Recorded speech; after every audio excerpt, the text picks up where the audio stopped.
युद्धपोतों को। बड़ी खबर यह आ रही है कि यमन के हूतीज ने इजराइल के बेरूत में हमले के तुरंत बाद दक्षिणी लाल सागर में 2 एंटी शिप बैलिस्टिक मिसाइल से हमला किया है। कई सारे जहाज उस तरफ जा रहे थे। दक्षिण लाल सागर के अंदर 2 एंटी शिप बैलिस्टिक मिसाइल से हमला किया है। कितने जहाजों को नुकसान हुआ है इसकी अभी कोई खबर सामने नहीं आई है। यूएस सेंट्रल कमांड ने भी इस बात की जानकारी दी है। एंटी शिप बैलिस्टिक मिसाइल कोई छोटी मोटी मिसाइल नहीं है। अगर ठीक से किसी जहाज पर गिर जाए ना तो जहाज कचरा बन जाएगा। 2 तगड़ी मिसाइलें छोड़ी हैं। कितना नुकसान हुआ है अभी खबर नहीं आई है। हूतीज की तरफ से जब बयान आएगा तब पता चलेगा। तो हूतीज ने साफ ऐलान कर दिया है बेरूत में हुई हत्या के बाद कि हम पहले भी फिलिस्तीन भाइयों के साथ थे और आज भी अपने फिलिस्तीनी भाइयों के साथ खड़े हैं। वहीं दोस्तों आज हिजबुल्लाह के जो हसन नसरुल्लाह है वो भी कुछ देर के बाद शाम को एक स्पीच देने वाले हैं और कहा जा रहा है कि इस स्पीच में वो कुछ बड़े ऐलान कर सकते हैं। वहीं अमेरिकी मीडिया रिपोर्ट्स की माने तो अमेरिका इजराइल के बेरूत में हमला करने से बहुत ज्यादा नाराज हो गया है। अमेरिका ने कहा कि पहली बात आपने हमें बताया नहीं हमला करने से पहले।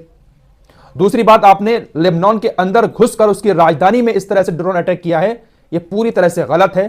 आपने हमें अंधेरे में रखकर यह हमला किया है।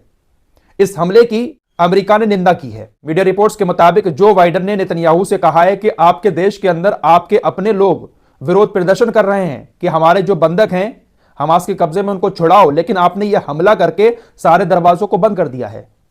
अब कैसे हमास से बातचीत की जाएगी बंधकों को छुड़ाने की, क्योंकि हमास ने साफ इनकार कर दिया है कि अब इजराइल से हम किसी तरह की कोई भी बातचीत नहीं करेंगे। साथ ही साथ बड़ी खबर यह आ रही है कि जो बीच में मिस्र पड़ा हुआ था, मिस्र कोशिश कर रहा था कि कैसे भी करके डील कराई जाए इजराइल और हमास के बीच, मिस्र ने भी हाथ खड़े कर दिए हैं और अपने आप को इस डील से अलग कर दिया है। मिस्र ने कहा कि हम अब किसी तरह की कोई बातचीत हमास और इजराइल के बीच नहीं करवाएंगे।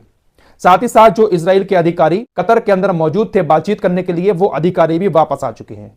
यानी बातचीत के अब सारे दरवाजे हमास और इजराइल के बीच बंद हो चुके हैं। सब्र रखिए दोस्तों, बेंजामिन नेतन्याहू अपने ही लोगों से अपने ही देश के अंदर पिटेगा। इजराइल के वो यहूदी बहुत ज्यादा गुस्से में हैं जिनके परिवार के लोग हमास के कब्जे में हैं। लगातार विरोध प्रदर्शन तेल अवीव के अंदर हो रहे हैं। बहुत ज्यादा परेशान नेतन्याहू है और इसी की झुंझलाहट में वो इस तरीके के हमले कर रहा है। वहीं दोस्तों इजराइल ने लेबनान के अंदर घुसकर ये जो हमला किया है इसको लेकर लेबनान के जो प्रधानमंत्री हैं उन्होंने संयुक्त राष्ट्र महासभा में इजराइल की शिकायत कर दी है।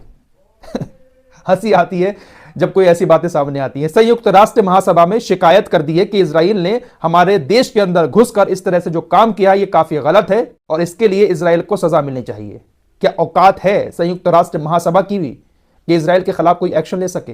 वैसे बड़ी खबर यह आ रही है कि इंटरनेशनल कोर्ट ऑफ जस्टिस, जहां पर साउथ अफ्रीका ने इजराइल के खिलाफ मुकदमा किया है, इंटरनेशनल कोर्ट ऑफ जस्टिस ने इजराइल से अब तुरंत सीज फायर करने के लिए कहा है। दोस्तों अमेरिका वैसे तो पूरी तरह से इजराइल के साथ है, लेकिन मैं आपको 2-3 दिन से बता रहा हूं कि अमेरिका जो है वो थोड़ा सा परेशान भी हो चुका है इजराइल से, क्योंकि दुनिया भर की आलोचना अमेरिका को झेलनी पड़ रही है।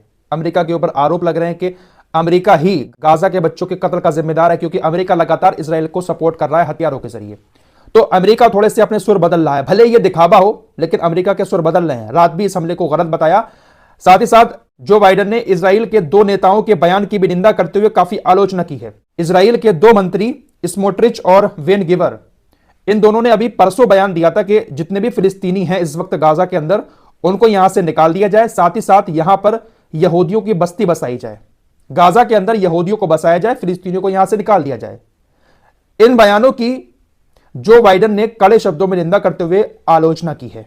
अब भले यह दिखावा हो या फिर हो सकता है कि अमेरिका अब थोड़ा सा सुधर रहा हो।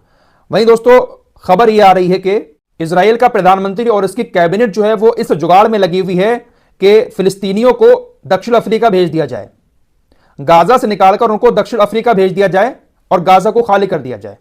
इनके बाप का है ना गाजा और फिलिस्तीन, जो इनकी मर्जी से गाजा छोड़कर वो अपने घरों को छोड़कर दक्षिण अफ्रीका चले जाएंगे। आपको पहले भी कई बार बता चुका हूं मैं ये खबर कि इजराइल ये चाह रहा है और दूसरे देशों से बात कर रहा है कि जो लोग गाजा छोड़कर कैंपों वगैरह में रह रहे हैं, अगर ये लोग दूसरे देशों में जाना चाहते हैं तो उनको अपने देश में जगह दें। तो इजराइल दक्षिण अफ्रीका भेजना चाहता है गाजा के लोगों को। ये लोग बात तो ऐसे कह देते हैं जैसे फिलिस्तीन इनके बाप की जमीन हो कि यहां से भगा देंगे इनको। औकात 3 महीने में पता चल चुकी है। वहीं दोस्तों साले अल अरूरी का जो गांव है वेस्ट बैंक के अंदर, वहां पर रात ही हजारों की तादाद में लोग इकट्ठे हो गए और साले अल अरूरी जिंदाबाद, साले अल अरूरी अमर रहे, इस तरह के नारे भी लगाए गए। यानी साले अल अरूरी की मौत के बाद भी वहां के लोग जो हैं वो पूरी तरह से सपोर्ट में हैं हमास के। वहीं अमेरिकी सीनेटर ने भी एक आह्वान किया है कि अमेरिका जो इजराइल को फंडिंग दे रहा है, इस अवैध युद्ध के लिए अमेरिका को इस फंडिंग पर रोक लगानी चाहिए। यह अमेरिकी सीनेटर की तरफ से बयान आया है। अमेरिकी सीनेटर्स ने कहा कि अमेरिका इजराइल को जो फंडिंग दे रहा है, उस फंडिंग के जरिए इजराइल गाजा के बेकसूर बच्चों और महिलाओं को मार रहा है, लिहाजा तुरंत इजराइल की इस फंडिंग पर रोक लगाई जाए। अब देखते हैं कि अमेरिका क्या करता है। फिलहाल ये कुछ खबरें थी जो आपके सामने रखी, और एक बार फिर से आपसे कहना चाहूंगा कि जो भी खबरें मैं आपके सामने रखता हूं वो कोई बड़ा चढ़ाकर नहीं होती हैं कि आपको खुश करने के लिए रखूं। जब उदास करने वाली आपको खबर आती है, उदास करने वाली खबर देता हूं। जब खुश करने वाली खबर आती है तो खुश करने वाली खबर भी आपको देता हूं। देखिए, वही कहूंगा फिर से कि मुकाबला जब दो के बीच होता है तो ऐसा होता रहता है। फिलहाल सब्र रखिए, मिलते हैं एक और नई वीडियो के साथ।